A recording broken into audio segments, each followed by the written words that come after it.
Okay, അപ്പൊ good evening every one. ഇന്നത്തെ നമ്മുടെ ടോപ്പിക് എന്നുള്ളത് ഹോമിയോപ്പതിക് ഫിലോസഫിയാണ്.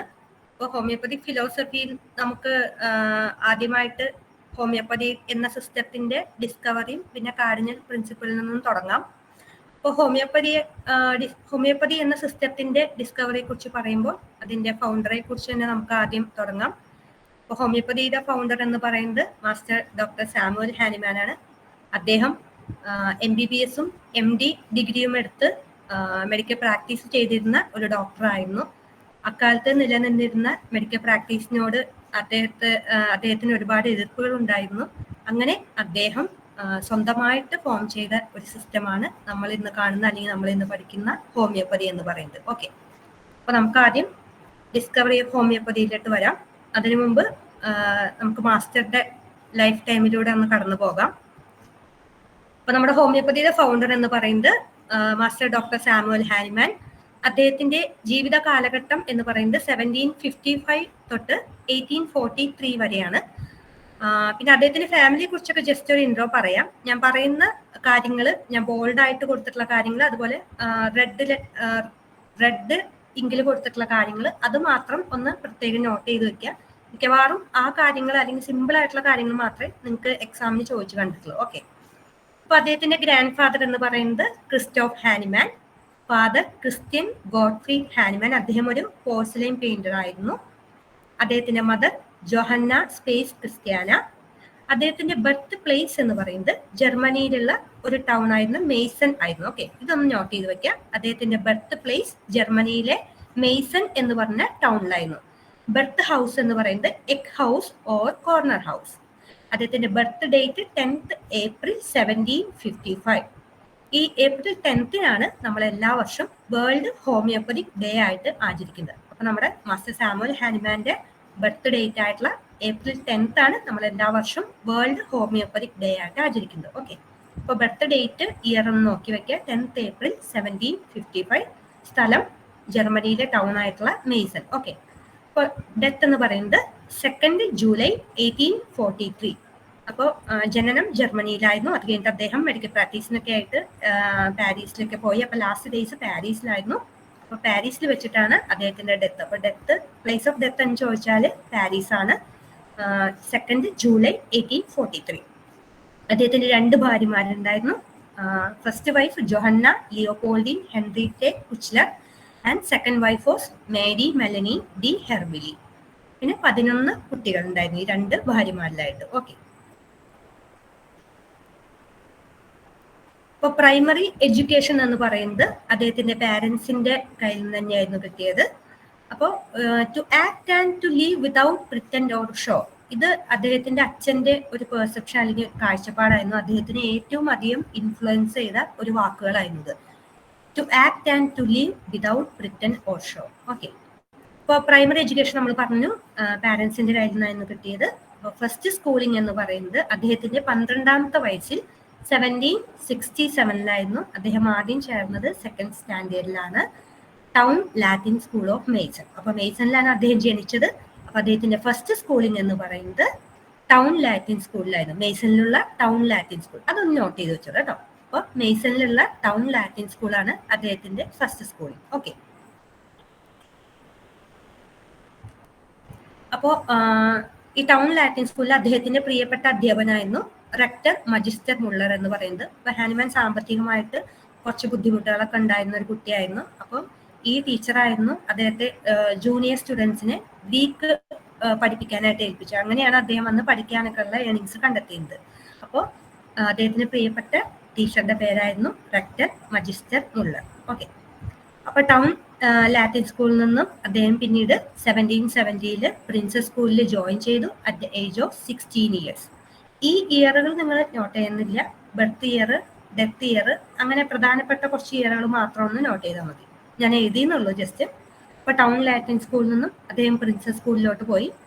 പ്രിൻസസ് സ്കൂളിൽ നിന്നും ഇറങ്ങുമ്പോൾ അദ്ദേഹത്തിന് ഒരു ഡെസർട്ടേഷൻ സബ്മിറ്റ് ചെയ്യേണ്ടതായിട്ടുണ്ടായിരുന്നു. അത് ലാറ്റിൻ ലാംഗ്വേജിലായിരുന്നു. അപ്പൊ 1775 പ്രിൻസസ് സ്കൂളിലെ പഠനം പൂർത്തിയായിട്ട് ഇറങ്ങുമ്പോൾ അദ്ദേഹം ഒരു ഡെസർട്ടേഷൻ സബ്മിറ്റ് ചെയ്തു. അത് ലാറ്റിൻ ലാംഗ്വേജിലായിരുന്നു. ആ ഡെസർട്ടേഷന്റെ പേരാണ് the wonderful construction of the human hand. ഈ പേര് ഇങ്ങനെയായിട്ട് ചോദിക്കണമെന്നില്ല. എന്നാലും ഈ പേര് ഓർത്ത് വെച്ചിരിക്കുക.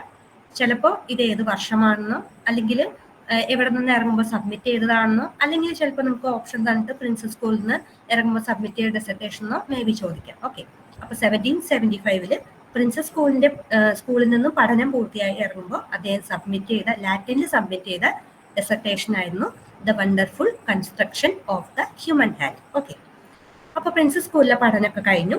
അദ്ദേഹം പിന്നീട് മെഡിസിൻ പഠിക്കാനായി പോയി. മെഡിസിൻ പഠിക്കാനായിട്ട് എങ്ങോട്ടാ പോയത്? ലീപ്സിഗ് യൂണിവേഴ്സിറ്റിയിലേക്ക്. ഓക്കെ, അപ്പോൾ ലീപ്സിഗ് യൂണിവേഴ്സിറ്റിയിലേക്ക് അദ്ദേഹത്തിന് 20ാമത്തെ വയസ്സിൽ 20 താലേഴ്സ് മണിയും കൊണ്ടിട്ടാണ് അദ്ദേഹം മെഡിസിൻ പഠിക്കാനായിട്ട് പോയത്. ഓക്കെ, അപ്പൊ അത് ചിലപ്പോൾ ചോദിച്ചേക്കാം. മെഡിസിൻ പഠിക്കാനായിട്ട് എവിടെയാണ് പോയത്? ലീപ്സിഗ് യൂണിവേഴ്സിറ്റിയിലേക്കാണ്. എത്ര പൈസയായിട്ടാണ് പോയത്? 20 താലേഴ്സ്. ഓക്കെ, അപ്പോൾ ലീപ്സിഗ് യൂണിവേഴ്സിറ്റിയിൽ മെഡിസിൻ ഒക്കെ പഠിക്കാൻ പോയി. പക്ഷെ ലീപ്സിഗ് യൂണിവേഴ്സിറ്റിയിൽ മെഡിസിൻ പ്രാക്ടിക്കലായിട്ട് പഠിക്കാനായിട്ട് അത്ര സൗകര്യങ്ങളൊന്നും പോരാന്ന് തോന്നി. പിന്നീട് അദ്ദേഹം 1778 വിയന്നയിലേക്ക് പോയി. ഓക്കെ, അത് കഴിഞ്ഞിട്ട് പിന്നീട് വിയന്നയിൽ നിന്ന് 1779 അദ്ദേഹം MD ഡിഗ്രിക്ക് വേണ്ടിയിട്ട് എങ്ങോട്ട് പോയി? എർലങ്കനിലേക്ക് പോയി. അപ്പൊ എർലങ്കനിൽ നിന്നാണ് അദ്ദേഹം തന്റെ MD ഡിഗ്രി എടുക്കുന്നത്.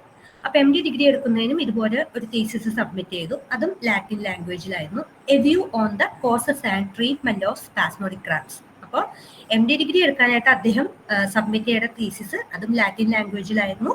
A view on the causes and treatment of spasmodic cramps. അങ്ങനെ അദ്ദേഹം 1779 ഓഗസ്റ്റ് 10 തന്റെ MD ഡിഗ്രി എക്സാമിനേഷൻ പാസ്സായി. ഓക്കെ, അപ്പോൾ ലീപ്സിഗിൽ മെഡിസിൻ പഠിക്കാൻ പോയി. അത് കഴിഞ്ഞിട്ട് കുറച്ചുകൂടി പ്രാക്ടിക്കലായിട്ട് പഠിക്കാമെന്ന് വിചാരിച്ച് അദ്ദേഹം വിയന്നയിലേക്ക് പോയി. വിയന്നയിൽ നിന്ന് പഠനം കഴിഞ്ഞ് അദ്ദേഹം എർലങ്കനിലേക്കാണ് MD ഡിഗ്രി എടുക്കാൻ പോയത്. അപ്പൊ എർലങ്കനിൽ നിന്നാണ് MD ഡിഗ്രി എടുത്തത്. ഓക്കെ, അപ്പൊ 1779 അദ്ദേഹം തന്റെ MD എക്സാമിനേഷൻ പാസ്സാവുന്നത്. അപ്പൊ MD ഒക്കെ എടുത്തു കഴിഞ്ഞിട്ട് അദ്ദേഹം മെഡിക്കൽ പ്രാക്ടീസ് സ്റ്റാർട്ട് ചെയ്തു. 1779 തന്നെ മെഡിക്കൽ പ്രാക്ടീസ് സ്റ്റാർട്ട് ചെയ്തു. അപ്പൊ ഹാനിമാൻ മെഡിക്കൽ പ്രാക്ടീസ് സ്റ്റാർട്ട് ചെയ്ത സ്ഥലം ഏതാണെന്ന് ചോദിച്ചാൽ ഹെഡ്സ്റ്റഡ്. ഓക്കെ, അപ്പൊ ഹെഡ്സ്റ്റഡിലാണ് അദ്ദേഹം മെഡിക്കൽ പ്രാക്ടീസ് സ്റ്റാർട്ട് ചെയ്തത് ഇൻ 1779. അത് കഴിഞ്ഞിട്ട് അദ്ദേഹം ഡെസോയിലോട്ട് പോയി. ഡെസോയിൽ വെച്ചിട്ട് അദ്ദേഹം ഒരു ഫാർമസിസ്റ്റിനെ പരിചയപ്പെട്ടു, മിസ്റ്റർ ഹെയ്സ്ലർ. അദ്ദേഹം ഹെയ്സ്ലേഴ്സ് ഫാർമസി എന്നൊരു ഫാർമസി നടത്തിക്കൊണ്ട് പോരായിരുന്നു. അദ്ദേഹത്തിന്റെ സ്റ്റെപ്പ് ഡോട്ടർ ആയിരുന്നു ജോഹന്ന ലിയോപോൾഡീൻ ഹെൻറിറ്റെ കുച്ച്ലർ. ഇതാരാണ്? ഹാനിമാന്റെ ഫസ്റ്റ് വൈഫ്. അവരെയാണ് പിന്നീട് ഹാനിമാൻ കല്യാണം കഴിച്ചത്. ഓക്കെ, അപ്പൊ 1782 പിന്നീട് ഹാനിമാൻ അവരെ കല്യാണം കഴിക്കുന്നു. പിന്നെ 1781 തന്നെ അദ്ദേഹം ഗൊമ്മൺ എന്ന് പറഞ്ഞ സ്ഥലത്തെ മെഡിക്കൽ ഓഫീസറായിട്ട് അപ്പോയിന്റ് ചെയ്യപ്പെട്ടു. ഓക്കെ, അപ്പോൾ MD പഠനമൊക്കെ കഴിഞ്ഞ് ഹെഡ്സ്റ്റഡിൽ വന്ന് മെഡിക്കൽ പ്രാക്ടീസ് ഒക്കെ തുടങ്ങി. അത് കഴിഞ്ഞ് ഡെസോയിലേക്ക് പോയി. മിസ്റ്റർ ഹെയ്സ്ലറെ പരിചയപ്പെട്ടു. ഹെയ്സ്ലേഴ്സ് ഫാർമസിയുടെ ഓണറായിരുന്നു. അദ്ദേഹത്തിന്റെ സ്റ്റെപ്പ് ഡോട്ടർ ആയിരുന്നു ഈ ജോഹന്ന ലിയോപോൾഡീൻ ഹെൻറിറ്റെ കുച്ച്ലർ. പിന്നെ അദ്ദേഹം ഗൊമ്മണിലെ മെഡിക്കൽ ഓഫീസറായിട്ട് അപ്പോയിന്റ് ചെയ്യപ്പെട്ടു. അപ്പോൾ മെഡിക്കൽ പ്രാക്ടീസ് ഒക്കെ തുടങ്ങി. കുറച്ച് കഴിഞ്ഞപ്പോൾ അദ്ദേഹത്തിന് എന്തും തോന്നി, ഒരു മടുപ്പ് തോന്നി. അന്ന് എന്താ പറയാ, അന്ന് നിലനിന്നിരുന്ന ചികിത്സാ രീതികളോടും എല്ലാത്തിനോടും അദ്ദേഹത്തിന് ഭയങ്കര മടുപ്പ് തോന്നി. അങ്ങനെ അദ്ദേഹം തൽക്കാലം എന്ത് ചെയ്തു? മെഡിക്കൽ പ്രാക്ടീസ് ഒക്കെ നിർത്തിവെച്ചു. അപ്പൊ ഈ ഡിസ്കവറി ഓഫ് ഹോമിയോപ്പതി എന്ന് പറയുന്നത് ആ ഒരു ഇയർ 1799 സംഭവം നടക്കുന്നത്. ഓക്കെ, അപ്പോൾ ആ 1790 എന്ന് പറയുന്ന ഇയർ ഓർത്ത് വെക്കാം. അപ്പൊ മെഡിക്കൽ പ്രാക്ടീസ് ഒക്കെ നിർത്തിവെച്ചു എന്ന് പറഞ്ഞല്ലോ. അപ്പൊ അദ്ദേഹത്തിന്റെ പ്ലേസ് ഓഫ് ബർത്ത് ജർമ്മനാണ്. അപ്പോൾ അദ്ദേഹം ഒരുപാട് ട്രാൻസ്ലേഷൻസ് ആ കാലത്ത് ചെയ്തിരുന്നു. ഇംഗ്ലീഷിൽ നിന്നും ജർമ്മനിലോട്ട് ഒരുപാട് ട്രാൻസ്ലേഷൻ ചെയ്തിരുന്നു. അങ്ങനെ ഇരിക്കെ അദ്ദേഹം ഡോക്ടർ വില്യം കള്ളൻസിന്റെ a treatise of materia medica എന്നൊരു ബുക്ക് ഇംഗ്ലീഷിൽ നിന്നും ജർമ്മനിലേക്ക് പബ്ലിഷ് ചെയ്തു. അപ്പോൾ 1790 അദ്ദേഹം ഡോക്ടർ വില്യം കള്ളൻസിന്റെ a treatise of materia medica എന്നൊരു ബുക്ക് ഇംഗ്ലീഷിൽ നിന്നും ജർമ്മനിലോട്ട് ട്രാൻസ്ലേറ്റ് ചെയ്തു. ഓക്കെ, അപ്പോൾ അതില് ഒരു സ്റ്റേറ്റ്മെന്റ് ഉണ്ടായിരുന്നു. ഓക്കെ, ഈ ഡോക്ടർ കള്ളന്റെ ഒരു സ്റ്റേറ്റ്മെന്റ് ഉണ്ടായിരുന്നു ആ ഒരു ബുക്കിൽ. അന്ന് കാലത്ത് നമ്മൾ ഈ ഇന്റർമിറ്റന്റ് ഫീവർ എന്ന് പറഞ്ഞ അസുഖത്തിന് പെറൂവിയൻ ബാർക്ക് അല്ലെങ്കിൽ സിങ്കോണ ബാർക്കാണ് കൊടുത്തിരുന്നത്. ഓക്കെ, അപ്പൊ കള്ളൻ ഈ ബുക്കിൽ എഴുതിയിരിക്കുന്നത് എന്താണെന്ന് വെച്ചാൽ, നമ്മൾ ഈ എന്തുകൊണ്ടാണ് സിങ്കോണ ബാർക്ക് കൊടുക്കുമ്പോൾ ഇന്റർമിറ്റന്റ് ഫീവർ ക്യൂർ ചെയ്യുന്നതെന്ന് വെച്ചാൽ അതിന്റെ സ്റ്റൊമക്കിലുള്ള ഒരു ടോണിക് ഇഫക്റ്റ് കാരണമാണ് എന്ന് ആ ബുക്കിൽ കള്ളൻ എഴുതിയത്. അപ്പൊ ഹാനിമാന് ഇത് വായിച്ചപ്പോൾ ഇതിനെ ഒന്ന് ചലഞ്ച് ചെയ്യാൻ തുടങ്ങി. അപ്പൊ അദ്ദേഹം എന്ത് ചെയ്തു? സ്വന്തമായിട്ട് എക്സ്പെരിമെന്റ് ചെയ്തു. അപ്പോൾ ഇത് നിങ്ങൾക്ക് ക്വസ്റ്റ്യൻ ആയിട്ട് ചിലപ്പോൾ ചോദിച്ചേക്കാം. അദ്ദേഹം എക്സ്പെരിമെന്റ് ചെയ്ത് എങ്ങനെയാണെന്ന് വെച്ചാല്, ഈ ഫ്രഷ് സിങ്കോണ ജ്യൂസ് 4 grams വീതം ട്വൈസ് ഡെയിലി, അതായത് ഒരു ദിവസം രാവിലെയും വൈകുന്നേരം 4 grams ഫ്രഷ് സിങ്കോണ ജ്യൂസ് ആണ് എടുത്തത് കേട്ടോ. ഫ്രഷ് സിങ്കോണ ജ്യൂസ് എടുത്ത് സ്വയം എക്സ്പെരിമെന്റ് ചെയ്തു. ദിവസങ്ങളോളം അങ്ങനെ അദ്ദേഹം എടുത്തു തുടർച്ചയായിട്ട്. അപ്പൊ എന്തുണ്ടായി, ഈ സിങ്കോണ നേരത്തെ പറഞ്ഞ നമ്മൾ ഇന്റർമിറ്റന്റ് ഫീവറിനെ കൊടുത്തിരുന്നേന്ന്. അപ്പൊ അദ്ദേഹം ഈ ഫ്രഷ് ആയിട്ടുള്ള സിങ്കോണ ജ്യൂസ് ഇങ്ങനെ എടുത്തു തുടങ്ങിയപ്പോൾ അദ്ദേഹത്തില് ഇന്റർമിറ്റന്റ് ഫീവറിന്റെ സിംറ്റംസ് ഇങ്ങനെ വരാൻ തുടങ്ങി. ഓക്കെ, അങ്ങനെയാണ് അദ്ദേഹത്തിന് ആദ്യമായിട്ട് നമ്മുടെ ഹോമിയോപ്പതിയുടെ ബേസിക് ലോ, അതായത് ലോ ഓഫ് സിമിലേഴ്സ് അല്ലെങ്കിൽ സിമിലിയ സിമിലിയസ് ക്യുറൻഡറിനെ കുറിച്ചിട്ട് ഒരു ഐഡിയ കത്തുന്നത്. ഓക്കെ, അങ്ങനെ അദ്ദേഹത്തിൽ മാത്രമല്ല, അതിനുശേഷം അദ്ദേഹത്തിന്റെ സുഹൃത്തുക്കളിലും ബന്ധുക്കളിലും എല്ലാവരിലും ഇതുപോലെ ഇങ്ങനെ വീണ്ടും വീണ്ടും വീണ്ടും പരീക്ഷണങ്ങൾ ഒരുപാട് നടത്തിയതിനു ശേഷമാണ് അദ്ദേഹം ഇങ്ങനെ ഒരു ലോ ഫോം ചെയ്തതും ഇങ്ങനെ ഒരു കൺസെപ്റ്റ് ശരിയാണെന്ന് ഉറപ്പിക്കുന്നത്. അപ്പൊ അദ്ദേഹം എന്താണ് കൺക്ലൂഡ് ചെയ്തതെന്ന് വെച്ചാല്, എന്താണ് അദ്ദേഹം ഇതിൽ നിന്ന് കണ്ടെത്തിയെന്ന് വെച്ചാല്, നമ്മൾ ഇന്റർമിറ്റന്റ് ഫീവറിന് ഈ സിങ്കോണ ബാർക്ക് അല്ലെങ്കിൽ പെറൂവിയൻ ബാർക്ക് കൊടുക്കുമ്പോൾ എന്തുകൊണ്ടാണ് ഇന്റർമിറ്റന്റ് ഫീവർ മാറുന്നത് വെച്ചാല്, അതേ പെറൂവിയൻ ബാർക്കിന് ഹെൽത്തി ആയിട്ടുള്ള, അതായത് അസുഖങ്ങളൊന്നുമില്ലാത്ത ഒരാളിൽ കൊടുക്കുമ്പോൾ ഇന്റർമിറ്റന്റ് ഫീവറിന്റെ സിംറ്റംസ് ഉണ്ടാക്കുന്നു. അതായത് ഹെൽത്തി ആയിട്ടുള്ള ഒരാളിൽ, അതായത് അസുഖങ്ങളൊന്നും ഇല്ലാത്ത ഒരാളിൽ ഈ സിങ്കോണ ബാർക്ക് കൊടുക്കുമ്പോൾ ഇതേ ഇന്റർമിറ്റന്റ് ഫീവറിന്റെ സിംറ്റംസ് ഉണ്ടാകുന്നതായിട്ട് അദ്ദേഹം കണ്ടു. അതാണല്ലോ അദ്ദേഹം എക്സ്പെരിമെന്റ് നടത്തിയത്. അതുകൊണ്ട് തന്നെയാണ് അതേ സിങ്കോണ ബാർക്ക് ഇതേ ഇന്റർമിറ്റന്റ് ഫീവർ എന്ന് പറഞ്ഞ അസുഖമായിട്ട് വരുന്ന രോഗിയിൽ കൊടുക്കുമ്പോൾ ആ അസുഖം മാറുന്നത് അതുകൊണ്ടാണ്. അതാണ് നമ്മുടെ ലോ ഓഫ് സിമിലേഴ്സ് അല്ലെങ്കിൽ ഹോമിയോപ്പതിക് ലോ ആയിട്ടുള്ള സിമിലിയ സിമിലിബസ് ക്യുറൻഡം. ഓക്കെ, അപ്പൊ ഇതായിരുന്നു ഹോമിയോപ്പതിയുടെ ഒരു പിറവി എന്ന് പറയുന്നത്. ഓക്കെ, അങ്ങനെ അദ്ദേഹം 1790 ഈ ബുക്ക് ട്രാൻസ്ലേറ്റ് ചെയ്യുന്നതും ഈ എക്സ്പെരിമെന്റ് നടത്തിയതും. അങ്ങനെ എക്സ്പെരിമെന്റ് തുടങ്ങിയത് 1790 അങ്ങനെ ഒരുപാട് നടത്തി ലാസ്റ്റ് അദ്ദേഹം ഒരു ബുക്ക് എഴുതി 1796 ഹോമിയോപ്പതിനെ കുറിച്ചിട്ടുള്ള ഫസ്റ്റ് ബുക്ക് എഴുതിയത് 1796 essay on a new principle for ascertaining the curative power of drugs and some examinations of the previous principles. Okay, അപ്പൊ അത് പബ്ലിഷ് ചെയ്ത ഇയർ 1796 ആണ്. ഓക്കെ, അങ്ങനെയാണ് ആദ്യമായിട്ട് ഹോമിയോപ്പതി എന്ന് പറഞ്ഞ വേർഡ് അദ്ദേഹം ഉപയോഗിക്കുന്നത്. നമ്മൾ പറഞ്ഞു അദ്ദേഹത്തിന്റെ ഡെത്ത് പാരീസിൽ വെച്ചിട്ടായിരുന്നു, അദ്ദേഹത്തിന്റെ ലാസ്റ്റ് ഡേയ്സ് ഒക്കെ പാരീസിൽ വെച്ചിട്ടായിരുന്നു. അപ്പൊ 1843 ബ്രോങ്കൈറ്റിസ് എന്ന് പറഞ്ഞ അസുഖം വന്നിട്ടാണ് അദ്ദേഹം മരിക്കുന്നത്. അപ്പൊ ചിലപ്പോൾ ചോദിച്ചേക്കാം ഏത് അസുഖം വന്നിട്ടാണ് മരിച്ചതെന്ന്. ഓക്കെ, അപ്പൊ ബ്രോങ്കൈറ്റിസ് എന്ന് പറഞ്ഞ അസുഖം വന്നിട്ടാണ് 1843 അദ്ദേഹം മരിക്കുന്നത്. 2 ജൂലൈയിൽ 5 AM ആണ് അദ്ദേഹം മരിച്ചത്. at the age of 88 years 2 months and 22 days. Okay, 2 ജൂലൈയിലാണ് അദ്ദേഹം മരിക്കുന്നതെങ്കിലും 9 ദിവസങ്ങൾക്ക് ശേഷം ജൂലൈ 11 പാരീസിലുള്ള മോണ്ടർ മാട്രേ സെമിട്രിയിലാണ് അദ്ദേഹത്തെ അടക്കം ചെയ്തത്. 55 വർഷങ്ങൾക്ക് ശേഷം അത് എക്സ്ഹ്യൂമേഷൻ ചെയ്ത് പാരീസിൽ തന്നെയുള്ള പെറെ ലാച്ചേസ് സെമിട്രിയിലാണ് അദ്ദേഹത്തെ ലാസ്റ്റ് ആയിട്ട് അടക്കം ചെയ്തത്. വർഷങ്ങൾക്ക് ശേഷം, ഒരു 2 വർഷങ്ങൾക്ക് ശേഷം അതേ സ്ഥലത്ത് തന്നെ അദ്ദേഹത്തിന്റെ ഇതിൽ ഒരു മോണുമെന്റ് വന്നു. അതിലെന്ന് പറഞ്ഞാല് ഇതാണ് ആ മോണുമെന്റ്.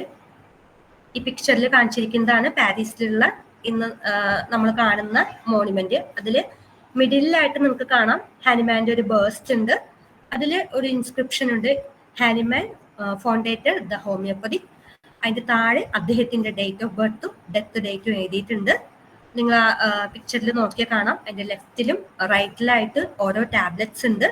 അതിന്റെ ലെഫ്റ്റ് സൈഡിൽ ഹോമിയോപ്പതിയുടെ ബേസിക് റൈറ്റിംഗ്സ്, അതായത് അതൊക്കെ ഹാനിമാൻ എഴുതിയിട്ടുള്ളതാണ്. ഹോമിയോപ്പതിയുടെ ബേസിക് റൈറ്റിംഗ്സ് ആയിട്ടുള്ള Organon, materia medica pura and chronic diseases എന്ന് എഴുതിയിട്ടുണ്ട്. അപ്പോൾ ലെഫ്റ്റ് സൈഡിലെ ടാബ്ലറ്റ്സിൽ ഹാനിമാന്റെ 3 ബേസിക് റൈറ്റിംഗ്സ് ആയിട്ടുള്ള ഓർഗനോണും മെറ്റീരിയ മെഡിക്ക പ്യൂറയും ക്രോണിക് ഡിസീസസും, റൈറ്റ് സൈഡിൽ ലോ ഓഫ് സിമിലേഴ്സ് എഴുതിയിട്ടുണ്ട്. റൈറ്റ് സൈഡിൽ പിന്നീട് രണ്ടാമതൊരു ഇൻസ്ക്രിപ്ഷൻ കൂടി എഴുതി ചേർക്കപ്പെട്ടു. അതാണ് non inutilis vixi, which means I have not lived in vain. Okay, അത് ചിലപ്പോൾ ചോദിച്ചേക്കാം രണ്ടാമത് എഴുതി ചേർത്ത ഇൻസ്ക്രിപ്ഷൻ ഏതായിരുന്നു. Non inutilis vixi, which means I have not lived in vain. Okay, പിന്നെ ഇത് ചിലപ്പോൾ ചോദിച്ചേക്കാം ഹാനിമാൻ ലൈഫ് ടൈമിൽ എത്ര ഡ്രഗ്സ് പ്രൂവ് ചെയ്തിട്ടുണ്ടെന്ന്. ടോട്ടൽ 99 ഡ്രഗ്സ് അദ്ദേഹം തന്നെ ലൈഫ് ടൈമിൽ പ്രൂവ് ചെയ്തിട്ടുണ്ട്. ഓക്കെ, അപ്പോൾ ഡെത്ത് ഒന്നും കൂടി പറയാം. ബ്രോങ്കൈറ്റിസ് എന്ന് പറഞ്ഞ അസുഖം വന്നിട്ടാണ് അദ്ദേഹം മരിക്കുന്നത്. 1843 തന്റെ 88th വയസ്സിലാണ് മരിക്കുന്നത്. 1843 2 ജൂലൈ. അദ്ദേഹത്തെ അടക്കം ചെയ്തത് 9 ദിവസങ്ങൾക്ക് ശേഷം 11th ജൂലൈയിൽ പാരീസിലുള്ള മോണ്ട് മാട്രേ സെമിട്രിയിൽ വെച്ചിട്ടാണ്. 55 വർഷങ്ങൾക്ക് ശേഷം അദ്ദേഹത്തിന്റെ ഗ്രേവ് എക്സ്ഹ്യൂമേഷൻ ചെയ്ത് റീബറി ചെയ്തു. പാരീസിൽ തന്നെയുള്ള പെരെ ലാച്ചേസ് സെമിട്രിയിലാണ് രണ്ടാമത് അദ്ദേഹത്തെ അടക്കം ചെയ്തത്. അതേ സ്ഥലത്ത് തന്നെ അദ്ദേഹത്തിന്റെ ഒരു മോണുമെന്റ് പിന്നീട് വന്നു. അതില് അദ്ദേഹത്തിന് ഒരു ബേസ്റ്റ് ഉണ്ടായിരുന്നു മിഡിലായിട്ട്. അതിൽ ഹാനിമാൻ ഫൗണ്ടേറ്റർ ദി ഹോമിയോപ്പതിക്കും അതിന് താഴെയായിട്ട് അദ്ദേഹത്തിന്റെ ഡേറ്റ് ഓഫ് ബർത്തും ഡെത്ത് ഡേറ്റും എഴുതി ചേർത്തു. പിന്നെ അതിനുശേഷം അദ്ദേഹത്തിന്റെ ബേസ്റ്റിന് ഇടതും വലതായിട്ട് ഓരോ ടാബ്ലറ്റ്സ് ഉണ്ടായിരുന്നു.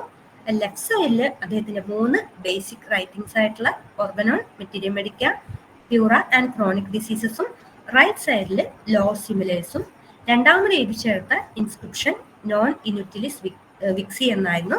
അതിന്റെ meaning I have not lived in vain. പിന്നെ ഹനുമാൻ തന്റെ ലൈഫ് ടൈമിൽ 99 ഡ്രഗ്സ് പ്രൂവ് ചെയ്തു. ഓക്കെ, അപ്പോൾ ഇതാണ് ആ മോണുമെന്റ്. ഓക്കെ, അപ്പോൾ ജസ്റ്റ് ഒന്ന് സമ്മറൈസ് ചെയ്ത് പറയാം. ഏറ്റവും ഇമ്പോർട്ടൻ്റ് ആയിട്ടുള്ള നിങ്ങൾ നോട്ട് ചെയ്യേണ്ട കാര്യങ്ങൾ മാത്രം. നമ്മൾ ഡിസ്കവറി ഹോമിയോപ്പതിയാണ് പറഞ്ഞത്. അപ്പോൾ ഹോമിയോപ്പതിയുടെ founder master doctor Samuel Hahnemann. അദ്ദേഹത്തിന്റെ ജീവിതകാലത്ത് 1755 to 1843. അദ്ദേഹത്തിന്റെ date of birth 10th April 1755. അപ്പോൾ April 10th ആണ് വേൾഡ് ഹോമിയോപ്പതിക് ഡേ ആയിട്ട് നമ്മൾ എല്ലാ വർഷവും ആചരിക്കുന്നത്. ബർത്ത് പ്ലേസ് എന്ന് പറയുന്നത് ജർമ്മനിയിലുള്ള ടൗൺ ആയിട്ടുള്ള മെയ്സൺ ആണ്. Birth house egg house or corner house. Date of death 2nd July 1843. അദ്ദേഹത്തിന്റെ ഡെത്ത് പ്ലേസ് ഓഫ് ഡെത്ത് എവിടെയാണെന്ന് ചോദിച്ചാൽ പാരീസ് ആണ്. പിന്നെ ഫസ്റ്റ് സ്കൂളിംഗ് എന്ന് പറഞ്ഞാൽ ടൗൺ ലാറ്റിൻ സ്കൂൾ, മെയ്സണിലുള്ള ടൗൺ ലാറ്റിൻ സ്കൂൾ ആയിരുന്നു. പിന്നെ അവിടുത്തെ അദ്ദേഹത്തിന്റെ പ്രിയപ്പെട്ട അധ്യാപകനായിരുന്നു റെക്ടർ മജിസ്റ്റർ മുള്ളർ. അത് കഴിഞ്ഞിട്ട് അദ്ദേഹം പ്രിൻസസ് സ്കൂളിൽ പോയി. പ്രിൻസസ് സ്കൂളിൽ നിന്നും ലീവ് ചെയ്യുമ്പോൾ സബ്മിറ്റ് ചെയ്ത ഡെസർട്ടേഷൻ 1775 ലാറ്റിൻ ലാംഗ്വേജിലായിരുന്നു. The wonderful construction of the human hand. അത് കഴിഞ്ഞിട്ട് മെഡിസിൻ പഠിക്കാൻ അദ്ദേഹം പോയത് ലീപ്സിഗ് യൂണിവേഴ്സിറ്റിയിലേക്കായിരുന്നു with 20 thalers at the age of 20 years. ലീപ്സിഗിൽ നിന്ന് പിന്നെ അദ്ദേഹം വിയന്നയിലേക്ക് പോയി. പിന്നെ MD ഡിഗ്രി എടുത്തത് 1779 എർലണ്ടനിൽ നിന്നാണ് MD ഡിഗ്രി എടുത്തത്. അതും ഡിസർട്ടേഷൻ സബ്മിറ്റ് ചെയ്തു. ലാറ്റിൻ ലാംഗ്വേജിലായിരുന്നു. A view on the causes and treatment of spasmodic cramps. Okay, പിന്നെ അദ്ദേഹം ഫസ്റ്റ് മെഡിക്കൽ പ്രാക്ടീസ് തുടങ്ങിയ സ്ഥലം ഹെഡ്സ്റ്റെഡ് ആയിരുന്നു. പിന്നെ ഹെയർസ്ലേഴ്സ് ഫാർമസി വെച്ചിട്ടാണ് അദ്ദേഹം തന്നെ വൈഫിനെ പരിചയപ്പെടുന്നത്. പിന്നെ ഗൊമേണിലെ മെഡിക്കൽ ഓഫീസറായി. അത് കഴിഞ്ഞിട്ട് discovery of homeopathy.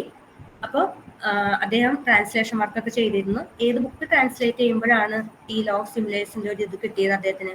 Doctor William കള്ളൻസിന്റെ ട്രീറ്റീസ് ഓഫ് മെറ്റീരിയ മെഡിക്ക. അപ്പോൾ ഇംഗ്ലീഷിൽ നിന്നും ജർമ്മനിലോട്ടാണ് ട്രാൻസ്ലേറ്റ് ചെയ്തത്. ഓക്കെ, അപ്പോൾ 1790 ആണ് ആ ഇയർ ബർത്ത് ഓഫ് ഹോമിയോപ്പതി. പിന്നെ അദ്ദേഹം എക്സ്പെരിമെന്റ് ചെയ്തു.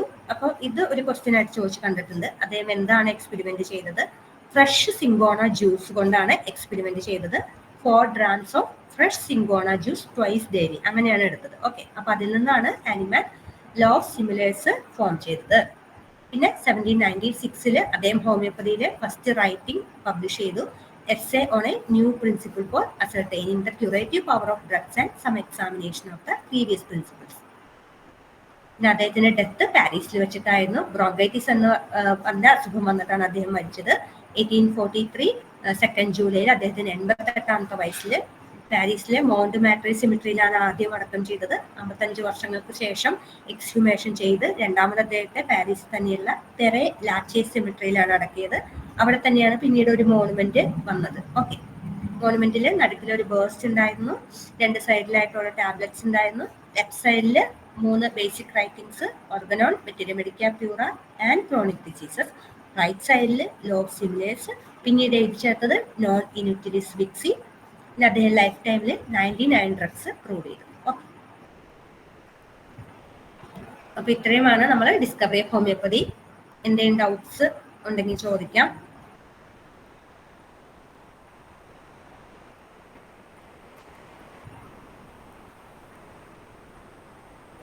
നമുക്ക് അടുത്ത സെഷനിലേക്ക് പോകാലോ അല്ലെ? 9 മണിക്ക് മുൻപ് സാർ വൈൻഡപ്പ് ചെയ്യാൻ പറഞ്ഞിട്ടുണ്ട്.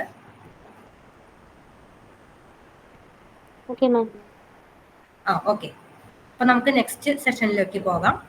Cardinal principles of homeopathy.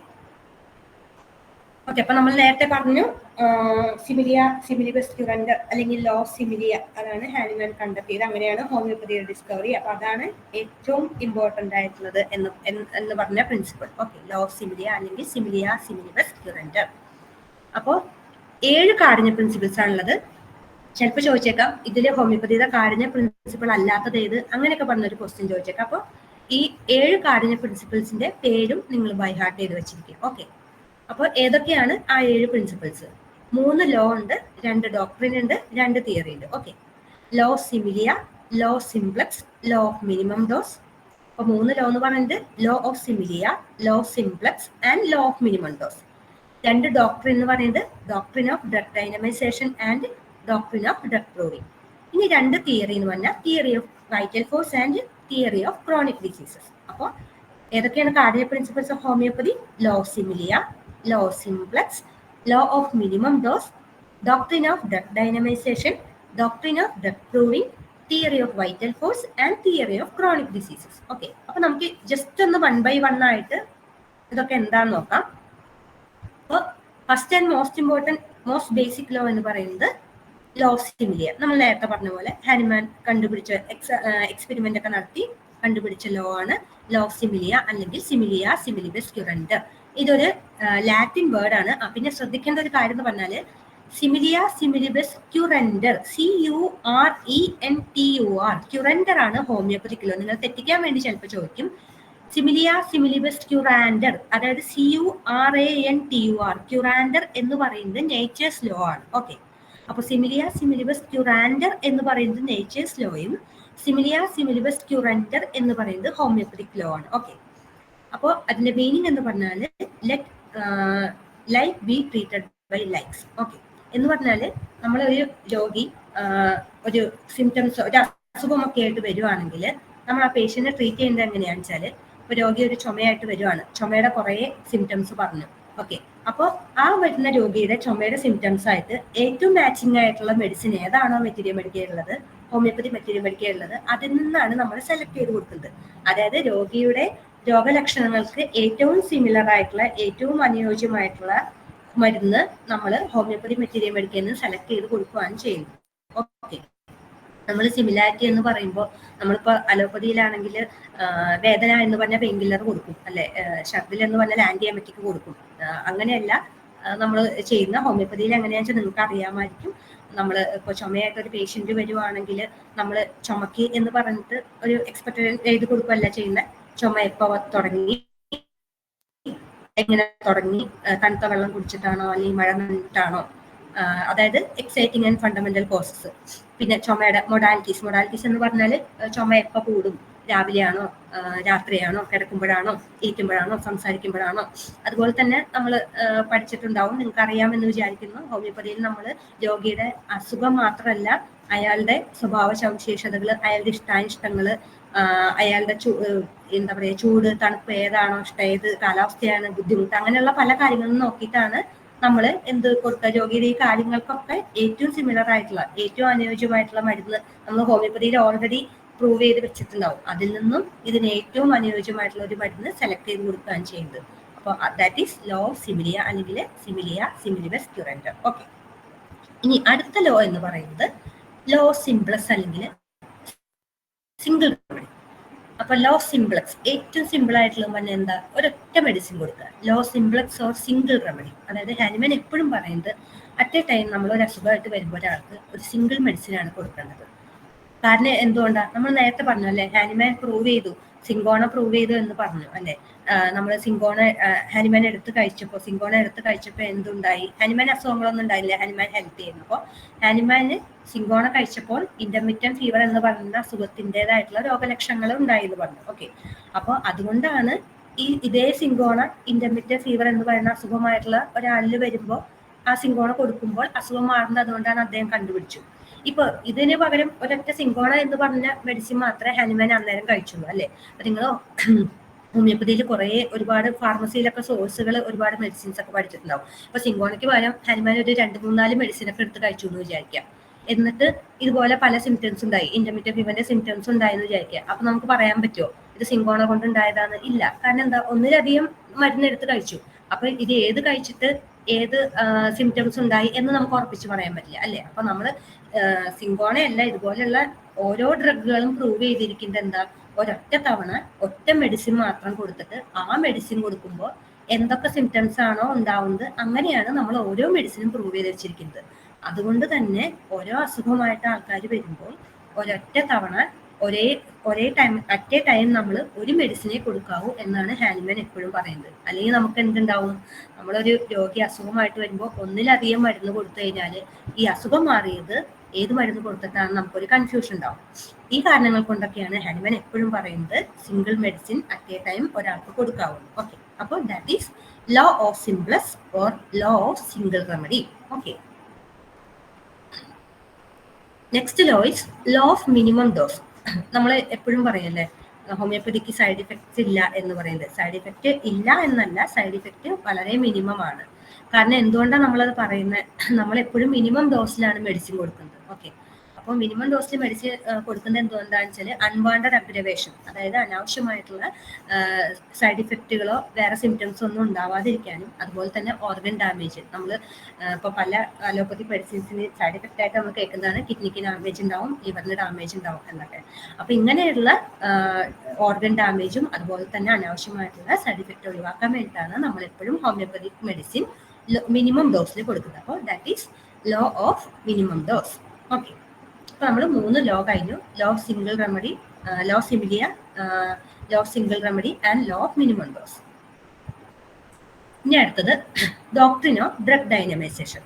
അപ്പോൾ ഹോമിയോപ്പതിക് ഡൈനമൈസേഷൻ എന്ന് പറഞ്ഞാൽ ഹോമിയോപ്പതിക് മെഡിസിൻ പ്രിപ്പയർ ചെയ്യുന്ന രീതിയാണ് ഡൈനമൈസേഷൻ അല്ലെങ്കിൽ പൊട്ടൻറ്റൈസേഷൻ എന്ന് പറയുന്നത്. അപ്പോൾ ഡോക്ട്രിൻ ഓഫ് ഡ്രഗ് ഡൈനമൈസേഷൻ പറയുന്നത് എന്താണെന്ന് വെച്ചാൽ നമ്മൾ 2 രീതിയിലാണ് ഹോമിയോപ്പതിക് മെഡിസിൻസ് പൊട്ടൻറ്റൈസ് ചെയ്ത് അല്ലെങ്കിൽ പ്രിപ്പയർ ചെയ്യുന്നത്. ട്രൈച്ചുറേഷൻ ആൻഡ് സക്കഷൻ. ഇതൊന്ന് ഓർത്ത് വെക്കുക. 2 രീതിയിലാണ് ഹോമിയോപ്പതിക് മെഡിസിൻ പ്രിപ്പയർ ചെയ്യുന്നത്, ട്രൈച്ചുറേഷൻ ആൻഡ് സക്കഷൻ. ട്രൈച്ചുറേഷൻ എന്ന് പറഞ്ഞാൽ ഇൻസോലിബിൾ ആയിട്ടുള്ള അല്ലെങ്കിൽ സോളിഡ് ആയിട്ടുള്ള ഹാർഡ് ആയിട്ടുള്ള സബ്സ്റ്റൻസ് പ്രിപ്പയർ ചെയ്യാൻ ഉപയോഗിക്കുന്ന മെത്തേഡാണ്. സക്കഷൻ എന്ന് പറഞ്ഞാൽ സോലിബിൾ ആയിട്ടുള്ള സബ്സ്റ്റൻസ് പ്രിപ്പയർ ചെയ്യാനാണ്. അപ്പോൾ ഇൻസോലിബിൾ ആയിട്ടുള്ള ഹാർഡ് സബ്സ്റ്റൻസ് മെഡിസിൻസ് പ്രിപ്പയർ ചെയ്യാനായിട്ട് ട്രൈച്ചുറേഷനും, സോലിബിൾ ആയിട്ടുള്ള സബ്സ്റ്റൻസിൽ നിന്നും മെഡിസിൻ പ്രിപ്പയർ ചെയ്യാനായിട്ട് സക്കഷൻ എന്ന് പറഞ്ഞ മെത്തേഡാണ് യൂസ് ചെയ്യുന്നത്. അപ്പൊ എന്താണ് ഹോമിയോപ്പതി ഡൈനമൈസേഷൻ എന്ന് പറഞ്ഞാൽ, അപ്പൊ നിങ്ങൾ ഫാർമസിയിൽ പഠിച്ചിട്ടുണ്ടാവും അല്ലെ, പല സോഴ്സിൽ നിന്നും ഹോമിയോപ്പതി മെഡിസിൻസ് ഉണ്ടാക്കുന്നുണ്ട്. പ്ലാന്റ്സ് ഉണ്ട്, ആനിമൽസ് ഉണ്ട്, മിനറൽസ് ഉണ്ട്, എല്ലാത്തിനും നമ്മൾ മെഡിസിൻ എടുക്കുന്നുണ്ട് അല്ലെ. അപ്പൊ നമ്മളിപ്പോ ആഴ്സനിക്കം ആൽബം എല്ലാവരും കോവിഡ് കാലത്തൊക്കെ കേട്ടിട്ടുള്ളത് പോയിസണസ് ആണ്. പിന്നെ എങ്ങനെയാണ് നമ്മളിത് ഹോമിയോപ്പതിയിൽ മെഡിസിൻ ആയിട്ട് കൊടുക്കുന്നത്. അതുപോലെ ലാക്ടസിസ് ഒക്കെ നമ്മൾ പഠിച്ചിട്ടുണ്ടാവും. ലാക്ടസിസ് എന്ന് പറഞ്ഞാൽ എന്താണ്, ഇതാണ് പോയിസണസ് സ്നേക്ക് ആണ്. ക്രോട്ടാലസ് അതുപോലെ സ്നേക്ക് ആണ് അല്ലെ. സോഡിയം ക്ലോറൈഡ്, നാട്രമൂർ എന്ന് പറഞ്ഞ മെഡിസിൻ എന്തെന്നാ ഉണ്ടാക്കുന്നത്, സോഡിയം ക്ലോറൈഡ് അല്ലെങ്കിൽ ഉപ്പ് എന്ന് പറഞ്ഞാൽ യാതൊരു യാതൊരു മെഡിസിനൽ പ്രോപ്പർട്ടിയോ അല്ലെങ്കിൽ യാതൊരു ഗുണങ്ങളും ഇല്ലാത്ത ഒരു സാധനമാണ് അല്ലെ. അപ്പൊ യാതൊരു ഗുണങ്ങളും ഇല്ലാത്ത ഉപ്പ് പോലുള്ള അല്ലെങ്കിൽ സോഡിയം ക്ലോറൈഡ് പോലുള്ള സാധനങ്ങളിൽ നിന്നും അങ്ങേയറ്റം പോയിസണസ് ആയിട്ടുള്ള ലാക്ടസിസ്, ക്രോട്ടാലിസ് പോലുള്ള സ്നേക്കിൽ നിന്നും അതുപോലെ തന്നെ ആഴ്സനിക് പോലുള്ള സാധനങ്ങളിൽ നിന്നും നമ്മൾ മെഡിസിൻ പ്രിപ്പയർ ചെയ്യുന്നുണ്ട്. അപ്പൊ നമ്മൾ ഇങ്ങനെയുള്ള സാധനങ്ങളിൽ ഇല്ലാതിരുന്ന അല്ലെങ്കിൽ പോയിസണസ് ആയിട്ടുള്ള ഒരു സാധനങ്ങളിൽ ഉറങ്ങിക്കിടക്കുന്ന മെഡിസിനൽ പ്രോപ്പർട്ടീസ് നമ്മൾ ഇതുപോലെയുള്ള ട്രൈച്ചുറേഷനും സക്കഷനും പോലുള്ള രീതികളിലൂടെ നമ്മൾ മെഡിസിനൽ പ്രോപ്പർട്ടീസ് ഡെവലപ്പ് ചെയ്തെടുക്കുകയാണ് ചെയ്യുന്നത്. ഓക്കെ, അപ്പോൾ അതാണ് ഡോക്ട്രിൻ ഓഫ് ഡ്രഗ് ഡൈനമൈസേഷൻ. അപ്പോൾ എന്തുകൊണ്ടാണ് നമ്മൾ ഈ പൊട്ടൻറ്റൈസേഷനും സക്കഷനും ഒക്കെ ചെയ്തിട്ട് ഹോമിയോപ്പതി മെഡിസിൻ പ്രിപ്പയർ ചെയ്യുന്നത്?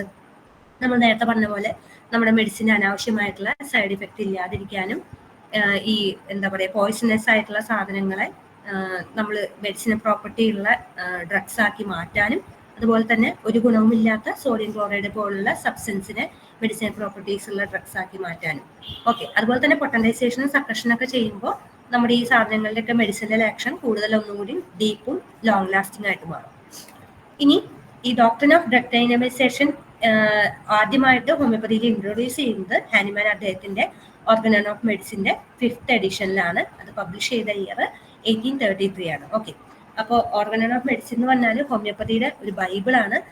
ഹോമിയോപ്പതിയെ കുറിച്ചിട്ട് എല്ലാ കാര്യങ്ങളും ഹോമിയോപ്പതി, അതായത് ഇപ്പോൾ നമ്മൾ നേരത്തെ പറഞ്ഞ ഡ്രഗ് പ്രൂവിങ്, പിന്നെ മെഡിസിൻ പ്രിപ്പയർ ചെയ്യുന്ന രീതി, എല്ലാ മെഡിസിൻസിനെ കുറിച്ചിട്ട് എന്തൊക്കെ ഹോമിയോപ്പതിയെ കുറിച്ച് അറിയുന്നോ എല്ലാ കാര്യങ്ങളെ കുറിച്ചിട്ട് അദ്ദേഹം പ്രതിപാദിച്ചിട്ടുള്ള ഒരു ബുക്കാണ് ഹോമിയോപ്പതിയുടെ ഒരു ബൈബിളാണ് ഓർഗൻ ഓഫ് മെഡിസിൻ എന്ന് പറയുന്നത്. ഈ ഓർഗൻ ഓഫ് മെഡിസിൻ 6 എഡിഷൻസ് ഉണ്ട്. ഓക്കെ, ടോട്ടൽ 6 എഡിഷൻസ് ഉണ്ട്. അതിൽ 5ാമത്തെ എഡിഷനിലാണ് അദ്ദേഹം ഈ ഡോക്ട്രിൻ ഓഫ് ഡ്രഗ് ഡൈനമൈസേഷൻ ഇൻട്രൊഡ്യൂസ് ചെയ്തത്. ആ ഇയറും കൂടി ഒന്ന് ഓർത്ത് വെക്കുക.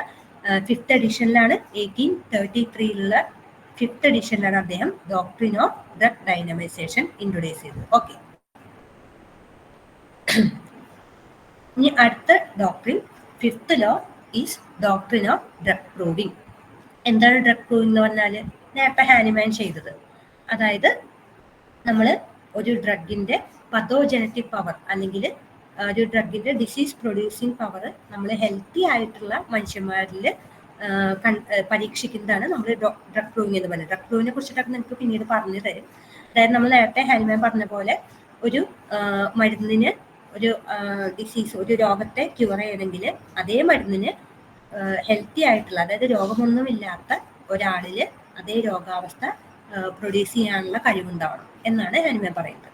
അപ്പോൾ നമ്മൾ ഈ ഹോമിയോപ്പതിയിൽ ഇന്ന് കാണുന്ന എല്ലാ മരുന്നുകളും നമ്മൾ ആരോഗ്യവാന്മാരായിട്ടുള്ള, നമ്മൾ ടെസ്റ്റുകളൊക്കെ നടത്തി ഹെൽത്തി ആണോ എന്നൊക്കെ നോക്കി വോളണ്ടിയർ ആയിട്ടുള്ള ആൾക്കാരിൽ പ്രൂവ് ചെയ്യും. ഓക്കെ, നേരത്തെ ഹാനിമാൻ പ്രൂവിങ് നടത്തിയ പോലെ, നേരത്തെ ഹാനിമാൻ എക്സ്പെരിമെന്റ് ചെയ്ത പോലെ അവരിൽ ഈ മരുന്നുകളൊക്കെ കൊടുത്ത് ദിവസങ്ങൾക്കുള്ളിൽ അവർക്ക് എന്തൊക്കെ സിംറ്റംസ് ഉണ്ടാകുന്നു എന്ന് നിരീക്ഷിച്ച് അതെല്ലാം ഒരു ബുക്കിൽ റെക്കോർഡ് ചെയ്ത് വെക്കും. ഓക്കെ, അങ്ങനെയാണ് നമ്മൾ ഹോമിയോപ്പതിക് ഡ്രഗ് പ്രൂവിങ് ചെയ്യുന്നത്. അപ്പോൾ ഡ്രഗ് പ്രൂവിങ് നമ്മൾ എപ്പോഴും ചെയ്യേണ്ടത് ഹെൽത്തി ഹ്യൂമൻ ബീങ്സിലായിരിക്കും. അത് ചിലപ്പോൾ ചോദിച്ചേക്കാം, എപ്പോഴും നോട്ട് ചെയ്ത് വെക്കുക. ഹെൽത്തി ഹ്യൂമൻ ബീങ്സിലാണ് ഹോമിയോപ്പതിക് മെഡിസിൻസ് പ്രൂവ് ചെയ്യേണ്ടത്, അല്ലെങ്കിൽ ഹോമിയോപ്പതിക് ഡ്രഗ് പ്രൂവിങ് നടത്തേണ്ടത്. അതിന് കാരണം എന്തുകൊണ്ടാണ് എന്ന് പറഞ്ഞാൽ അനിമൽസിൽ നടത്താൻ പറ്റില്ല. ഇപ്പോൾ മനുഷ്യന്മാരിൽ മാത്രമല്ല, നമ്മളിപ്പോൾ വെറ്റിനറി ഹോമിയോപ്പതി, അഗ്രോ ഹോമിയോപ്പതി ഒക്കെ ഉണ്ട്. പക്ഷെ എന്നാലും നമ്മൾ മെയിനായിട്ടും നമ്മൾ ഹ്യൂമൻ ബീങ്സിലാണ് നമ്മൾ മെഡിസിൻസ് കൊടുക്കുന്നത്. പിന്നെ നമ്മൾ പറഞ്ഞു, നമ്മൾ അലോപ്പതിയിലൊക്കെ ഇപ്പോൾ ആനിമൽസിലും ആനിമൽ പ്രൂവിങ് ഇഷ്ടം പോലെ ഉണ്ട്. അല്ല, ആനിമൽ പ്രൂവിങ് ആണ് ഉള്ളത്. കാരണം അവർക്ക് സബ്ജക്റ്റീവ് സിംറ്റംസ് അല്ലെങ്കിൽ മെന്റൽ സിംറ്റംസ് ഇല്ല, അല്ലെ? നമ്മൾ പറഞ്ഞു ഒരാളുടെ മാനസികമായിട്ടുള്ള കാര്യങ്ങളും ഈ പറഞ്ഞ പോലെ എപ്പോൾ കൂടുന്നു, എപ്പോൾ കുറയുന്നു, എന്തൊക്കെയാണ് ഇഷ്ടങ്ങൾ, അങ്ങനെയുള്ള കാര്യങ്ങളൊക്കെ നമ്മൾ ചോദിച്ചറിയുന്നുണ്ട്, അല്ലെ? അപ്പൊ അങ്ങനെയുള്ള കാര്യങ്ങളൊന്നും നമുക്ക് ഒരിക്കലും ആനിമൽസിൽ നിന്ന് കിട്ടില്ല. അതുകൊണ്ടാണ് നമ്മൾ എപ്പോഴും എന്ത് ചെയ്യുന്നത്, ഹെൽത്തി ഹ്യൂമൻ ബീങ്സ് തന്നെ പ്രൂവ് ചെയ്യണം എന്ന് പറയുന്നത്. അതുപോലെ തന്നെ നമ്മൾ സെയിം മെഡിസിൻസിന്റെ തന്നെ മനുഷ്യന്മാരിലുള്ള ആക്ഷനും അതുപോലെ തന്നെ ഹ്യൂമൻ ബീങ്സ് ആനിമൽസിലുള്ള ആക്ഷനും ഡിഫറെന്റ് ആയി. അതൊരു കാര്യമാണ്. പിന്നെ ആനിമൽസിൽ നിന്ന് നമുക്ക് ഒരിക്കലും മൊഡാലിറ്റീസും മെന്റൽ സിംറ്റംസും ഒന്നും കിട്ടില്ല. അപ്പൊ ഈ കാരണങ്ങൾ കൊണ്ടാണ് നമ്മൾ എപ്പോഴും പറയുന്നത് ഡ്രഗ് പ്രൂവിങ് എപ്പോഴും ഹെൽത്തി ആയിട്ടുള്ള ഹ്യൂമൻ ബീങ്സ് ചെയ്യുന്നത്. അപ്പൊ ഹെൽത്തി ആയിട്ടുള്ള ആൾക്കാരിൽ തന്നെ ചെയ്യുന്ന പറയുന്നതിന് മറ്റൊരു കാരണങ്ങളുണ്ട്. അസുഖമുള്ള ഒരാളിൽ പ്രൂവ് ചെയ്താൽ നമുക്കിത് അസുഖത്തിന്റെ സിംറ്റംസ് ആണോ അല്ലെങ്കിൽ മരുന്നിൻ്റെതാണോ എന്ന് മനസ്സിലാവില്ല. അതൊക്കെ നിങ്ങൾ പിന്നീട് വിശദമായിട്ട് പഠിക്കും. ഓക്കെ, ഡ്രഗ് പ്രൂവിങ് പഠിക്കുന്നത്. അപ്പൊ ഇതാണ് ഡോക്ട്രിൻ ഓഫ് ഡ്രഗ് പ്രൂവിങ്. അപ്പോൾ എപ്പോഴും നമ്മൾ പതോജനറ്റിക് പവർ ഓഫ് ഡ്രഗ് കണ്ടുപിടിക്കാനാണ് ഡ്രഗ് പ്രൂവിങ് നടത്തുന്നത്. അത് എപ്പോഴും നടത്തേണ്ടത് ഹെൽത്തി ഹ്യൂമൻ ബീങ്സിലായിരിക്കണം. ഓക്കെ, ഇനി 2 തിയറീസ് ആണ്, തിയറി ഓഫ് വൈറ്റൽ ഫോഴ്സും തിയറി ഓഫ് ക്രോണിക് ഡിസീസും. Theory of vital force. അപ്പോൾ വൈറ്റൽ ഫോഴ്സ് എന്ന് പറഞ്ഞാൽ നമ്മൾ ഹോമിയോപ്പതിയിലെ ഒരു സ്പിരിച്വൽ കൺസെപ്റ്റ് ആണുള്ളത്. ഓക്കെ, അപ്പോൾ ഹോമിയോപ്പതി പറയുന്നത് എന്താണെന്ന് വെച്ചാൽ നമ്മളെല്ലാവരിലും ഒരു വൈറ്റൽ ഫോഴ്സ്, ഒരു സ്പിരിച്വൽ എക്സിസ്റ്റൻസ് ഉണ്ട്, അതൊരു വൈറ്റൽ ഫോഴ്സ് ഉണ്ട്. അപ്പൊ ഈ വൈറ്റൽ ഫോഴ്സ് കാരണമാണ് നമുക്കറിയാം നമ്മുടെ ബോഡിയിൽ കുറെ ഓർഗൻസ് ഉണ്ട്, ടിഷ്യൂസ് ഉണ്ട്, ടിഷ്യൂസ് ഓർഗൻസ് ഉണ്ട്, ഓർഗൻ സിസ്റ്റംസ് ഉണ്ട്, അല്ലെ? ഇതെല്ലാം കൂടി എന്താ പറയുക ഒരുമിച്ച് പ്രവർത്തിക്കുന്നതുകൊണ്ടാണ് നമ്മുടെ ബോഡി നല്ല രീതിയിൽ നമ്മൾ ഇങ്ങനെ ചലിക്കുന്നതും മുന്നോട്ട് പോകുന്നതും ഒരു കുഴപ്പമില്ലാണ്ട് പോകുന്നത്. അതുകൊണ്ടാണ്. അപ്പൊ അതിനെല്ലാം നിയന്ത്രിക്കുന്ന ഒരു ഫോഴ്സ് ആണ് വൈറ്റൽ ഫോഴ്സ്.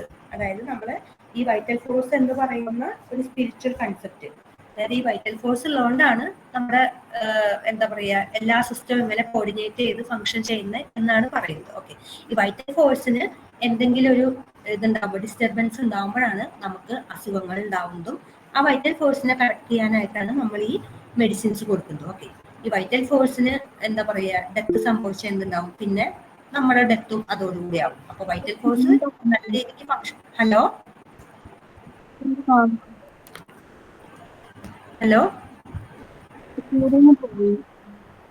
ഓക്കെ.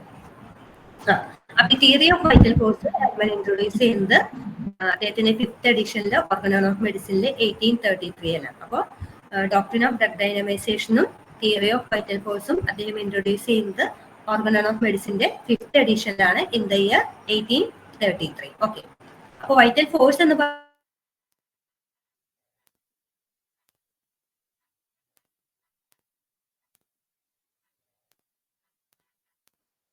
ഹനുമാന്റെ ലൈഫ് ഹിസ്റ്ററി ഞാനൊരു 4-5 ചോദ്യങ്ങൾ ചോദിക്കട്ടോ? നിങ്ങൾ ലൈഫ് ഹിസ്റ്ററി എല്ലാം കേട്ടതല്ലേ? ഹനുമാന്റെ അച്ഛന്റെ പേര് പറയൂ.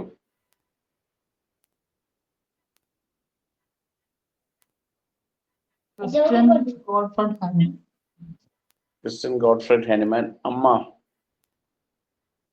ജോഹന്ന ക്രിസ്റ്റ്യാന. ഫസ്റ്റ് വൈഫിന്റെ പേരോ? Johanna Henrietta ലിയോപോൾഡ കൊൽപ്പ. ജോന ക്രിസ്റ്റീന അമ്മയും Jonah Henrietta first വൈഫുമാണ്. Jonah Christina എന്നുള്ള പേരിൽ നിന്നാണ് ക്രിസ്ത്യൻ സാമുവൽ ഹനുമാൻ വരുന്നത്. ക്രിസ്ത്യൻ ഫെഡറിക് എന്ന് വരുന്നത് അച്ഛന്റെ പേരിൽ നിന്നാണ്, ഗോഡ്ഫ്രെഡ്, അതിൽ നിന്നാണ് ഫെഡറിക് വരുന്നത്. ജോന ക്രിസ്റ്റീന ആ പേരിൽ നിന്ന് ക്രിസ്ത്യൻ ഫെഡറിക് സാമുവൽ ഹനുമാൻ എന്ന് വന്നു. Wife Johanna Henriette. തിരിഞ്ഞു പോകാതിരിക്കാൻ Christian Christina Henriette wife. Okay, then ഈ കള്ളൻസ് മെറ്റമഡിക്ക് ട്രാൻസ്ലേറ്റ് ചെയ്ത ഇയർ ഏതാണ്? 1790. ബർത്ത് ഇയർ ഓഫ് ഹോമിയോപ്പതി എന്ന് ചോദിച്ചാൽ ഏതായിരിക്കും നിങ്ങൾ എഴുതുന്നത്?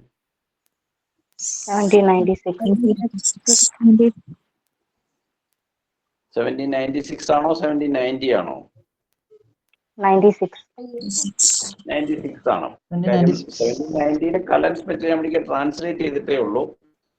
സിമിലിയ സിമിലിബസ് കുറൻഡറിന്റെ സ്പെല്ലിംഗ് ഡോക്ടർ എക്സ്പ്ലെയിൻ ചെയ്യുന്നുണ്ടായിരുന്നു. നിങ്ങൾക്ക് അത് മനസ്സിലായി കാണും. അത് നിങ്ങളുടെ തന്നെ ഒരു ക്വസ്റ്റ്യൻ ഇതിനകത്ത് ചോദിച്ചിട്ടുള്ളത് ഞാൻ കണ്ടിട്ടുണ്ട്.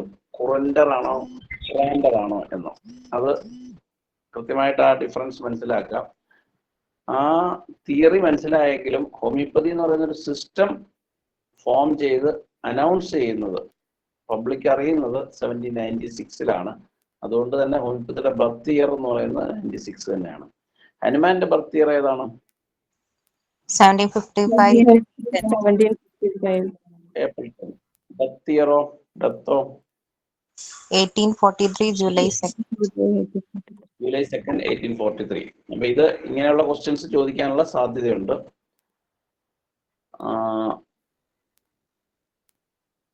കാർഡിനൽ പ്രിൻസിപ്പിൾസ് ആണ് പറഞ്ഞുകൊണ്ടിരുന്നതെന്ന് തോന്നുന്നു. Law of similars, law of simplex. Law of simplex എന്താണ് ഉദ്ദേശിക്കുന്നത്? അത് പറഞ്ഞായിരുന്നോ?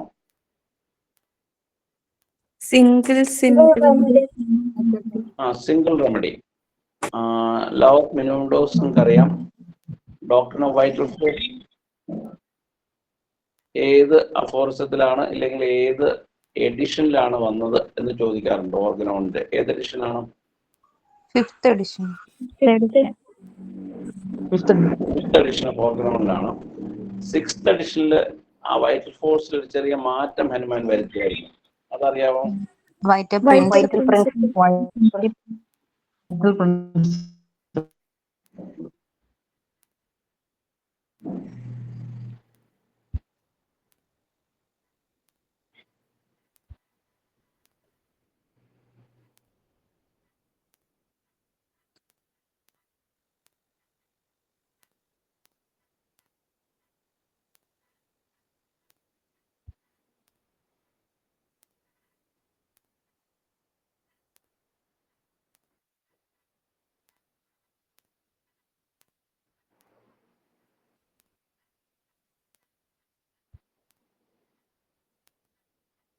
ഓക്കെ, നീലിമ ഡോക്ടർ നെറ്റ് പോയ കാര്യം അറിഞ്ഞില്ലാണ്ട് തന്നെ. ഡോക്ടർ ട്രൈ ചെയ്യുന്നുണ്ട്, ഇപ്പോൾ ജോയിൻ ചെയ്യും. നമുക്ക് ഇതുവരെ 5th എഡിഷനിൽ 6th എഡിഷൻ ആയപ്പോൾ 50 മില്ലിസിമൽ ഡോക്ടർ വൈറ്റൽ ഫോഴ്സ് എന്നുള്ളത് അദ്ദേഹം ഒന്ന് കറക്റ്റ് ചെയ്തു. വൈറ്റൽ ഫോഴ്സിനെ അദ്ദേഹം വൈറ്റൽ ലൈഫ് എന്താണ് വന്ന് മാറ്റം എന്താണെന്ന് പറഞ്ഞത്? Vital principle. വൈറ്റൽ പ്രിൻസിപ്പിൾ എന്ന് മാറ്റിയിരുന്നു. ഏത് അഫോർസത്തിലാണ് വൈറ്റൽ ഫോഴ്സ് പറയുന്നതെന്ന് അറിയാമല്ലോ? നയൻത് കോഴ്സും. ഓക്കെ, നീലിമ ഡോക്ടർ ജോയിൻ ചെയ്തിട്ടുണ്ട്. നെറ്റിന്റെ പ്രശ്നമുണ്ടോ എന്ന് അറിയത്തില്ല. സോറി, ഞാൻ അറിഞ്ഞില്ല കേട്ടോ പോയത്. ഇത് എവിടെ വരെ നിങ്ങൾ കേട്ടു? പ്രിൻസിപ്പൽ. ഓക്കെ, നിങ്ങൾ എവിടെ വരെ കേട്ടത് അതൊന്ന് പറഞ്ഞോളൂ. ഡ്രഗ് ടൂറിങ്ങിന്റെ അതുവരെയാണോ കേട്ടത്?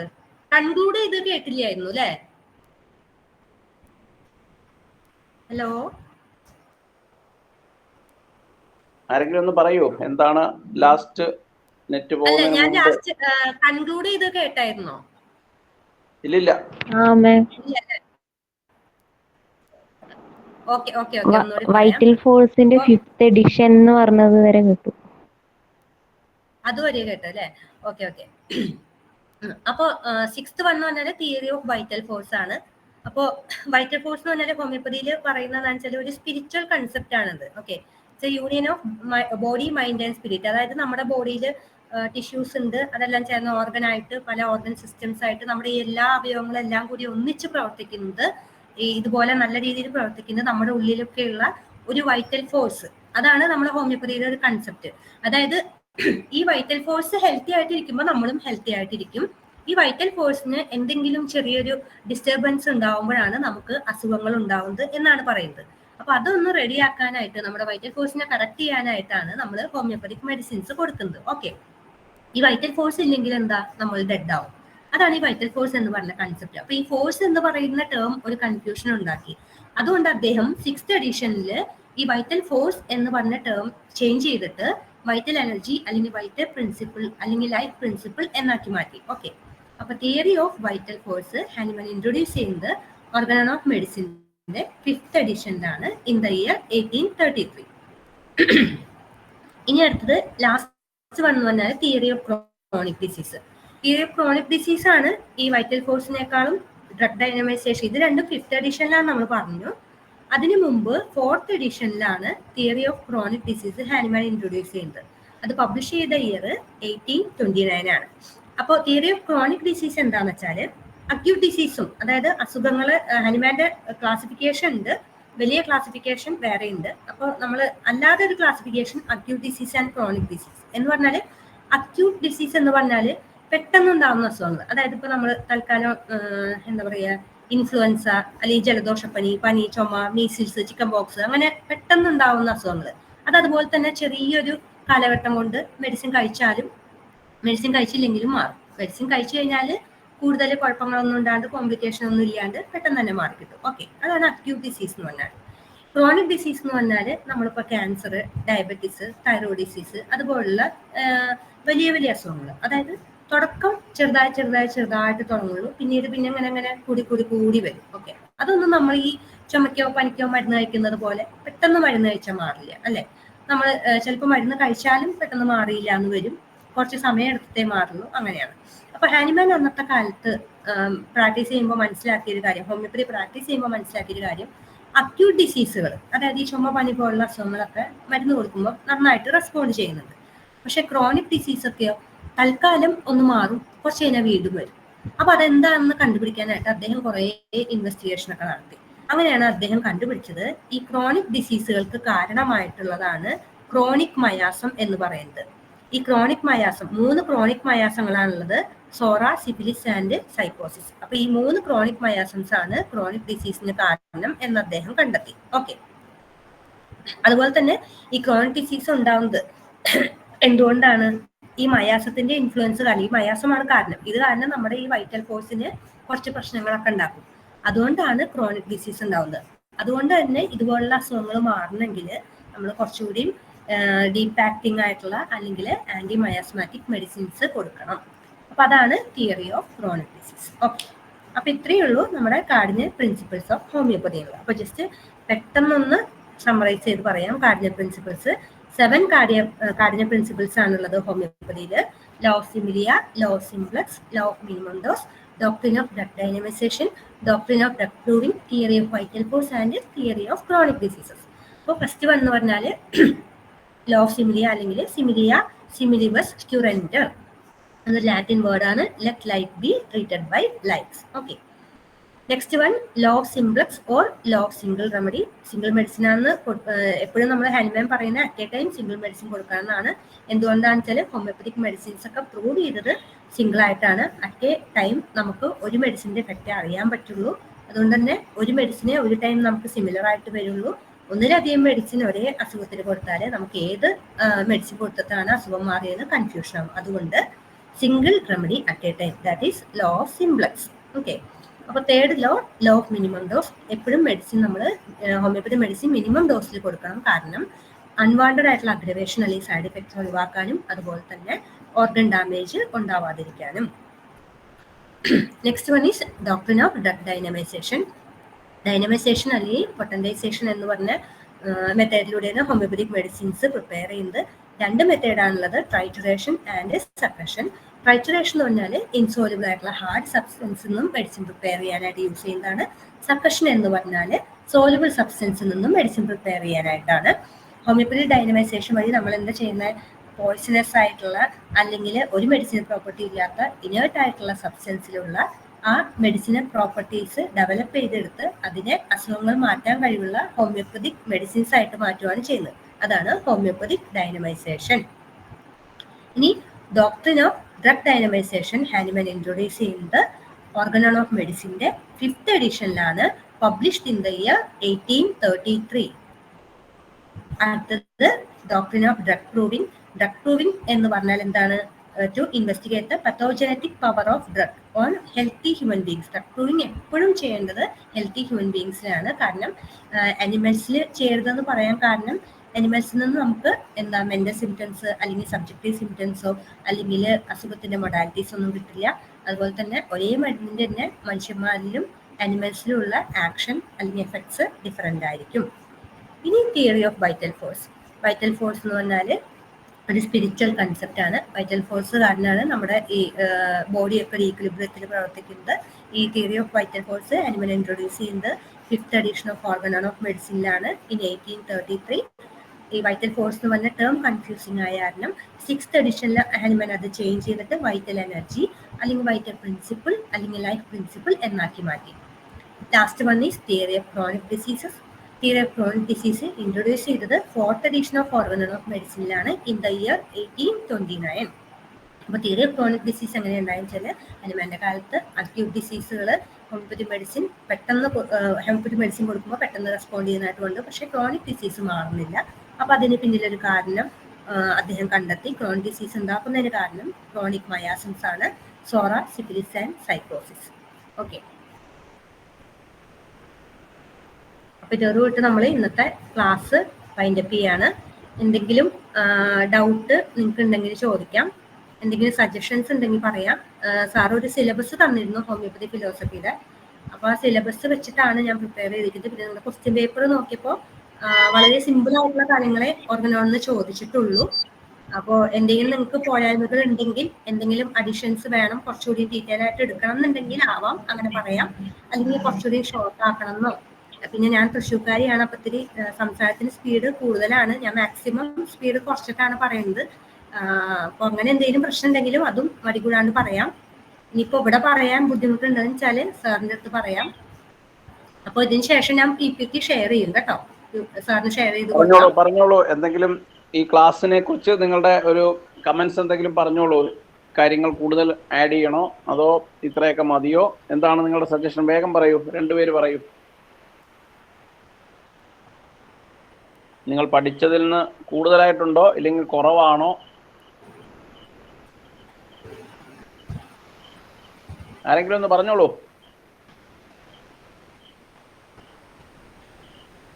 ഒന്നും പറയാനില്ലേ?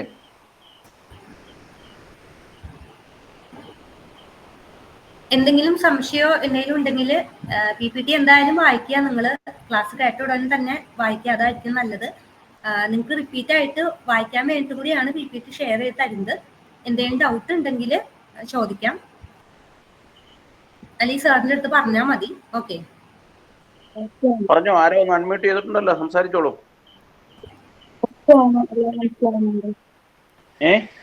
കുറച്ചുകൂടി ഇൻഫർമേഷൻ കിട്ടിയിട്ടേ ഉള്ളൂ, കുറച്ചുകൂടി പോയിന്റ്സ് കിട്ടിയിട്ടുണ്ട്. കുറച്ചുകൂടെ ഡീറ്റെയിൽ ആയിട്ട് വേണം. ഇല്ല, കിട്ടിയിട്ടുണ്ട്, പോയിന്റ്സ് കുറച്ചുകൂടി കിട്ടിയിട്ടുണ്ട്. നിങ്ങൾക്ക് പഠിച്ചതിൽ നിന്ന് കൂടുതൽ കിട്ടിയിട്ടുണ്ട്. ആ ഓക്കെ, അത് സന്തോഷമാണ്. Okay, okay. ഹോമിയോപ്പതി ഫിലോസഫി ഒരല്പം നിങ്ങൾ കൂടുതൽ മനസ്സിലാക്കുന്നതുകൊണ്ട് നമുക്ക് സന്തോഷമേ ഉള്ളൂ. കാര്യം ഹോമിയോ ഫാർമസിസ്റ്റുകൾ കുറച്ചുകൂടെ കാര്യങ്ങൾ, ബേസിക് കാര്യങ്ങൾ മനസ്സിലാക്കുന്നത് നല്ലതാണ്. ഓക്കെ, എല്ലാവരുടെ അഭിപ്രായം അത് തന്നെയാണോ? ഈ രീതിയിൽ പോയാൽ മതിയല്ലോ ക്ലാസ്? മതി സാർ മതി. ഓക്കെ, അപ്പോൾ നമ്മൾ ഈ രീതിയിൽ എന്ന് പറഞ്ഞാൽ ഇതിൻ്റെ കൂടെയുള്ള ക്വസ്റ്റ്യൻസ് ഒക്കെ നമ്മൾ ഡിസ്കസ് ചെയ്യും, അത് ഇടയ്ക്ക് വരും. അപ്പോൾ ഈ രീതിയിലായിരിക്കും നമ്മൾ ഹോമിയോപ്പതി ഫിലോസഫി ക്ലാസ്സുകൾ പോകുന്നത്. അപ്പോൾ കൂടുതൽ ഡൗട്ട്സ് ഒന്നും ചോദിക്കാനില്ലെങ്കിൽ, കാര്യം ഇന്ന് പറഞ്ഞത് ഞാനും ഇടയ്ക്ക് കുറച്ച് ക്വസ്റ്റ്യൻസ് ഒക്കെ ഇവരോട് ചോദിച്ചിരുന്നു. ഇടയ്ക്ക് ഒരു 5 മിനിറ്റ് ഡോക്ടർ ലെഫ്റ്റ് ആയപ്പോൾ ഞാൻ കുറച്ച് കാര്യങ്ങൾ ചോദിച്ചിരുന്നു. അവർക്ക് കാര്യങ്ങൾ മനസ്സിലാവുന്നുണ്ട്, ഇല്ലെങ്കിൽ അവർക്ക് കാര്യങ്ങൾ അറിയാമെന്ന് മനസ്സിലായി. എന്തായാലും ഇന്ന് നമുക്ക് അവസാനിപ്പിക്കാം. താങ്ക് യു ഡോക്ടർ നീലിമ. അപ്പോൾ താങ്ക് യു ഓൾ.